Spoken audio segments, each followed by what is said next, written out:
দেখুন, যদি আপনি দেখছেন আপনার খুব কাছের মানুষ, খুব ঘনিষ্ঠ মানুষ, যার সঙ্গে আপনার সম্পর্ক খুব ভালো ছিল, কিন্তু হঠাৎ করে ভুল বোঝাবুঝির কারণে তার সঙ্গে কিন্তু সম্পর্কের যে অবনতি সেটা কিন্তু ঘটে গেছে।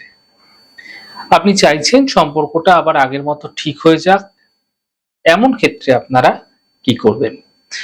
দেখুন, শুক্লপক্ষ চলাকালীন যেকোনো শুক্রবার ১১টি আপনারা আতপ চাল নিয়ে নিন এবং আতপ চাল নিয়ে কেশর মিশ্রিত করে নেবেন আতপ চালগুলিকে।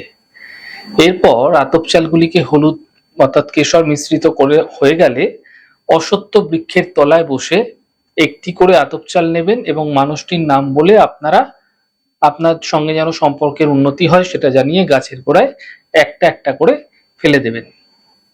এইভাবে ১১ বার ১১টি চাল ফেলে দেওয়া হয়ে গেলে, এই প্রক্রিয়া করা হয়ে গেলে, ক্রিয়াটি সম্পন্ন হয়ে গেলে বৃক্ষকে প্রণাম করুন স্পর্শ করে।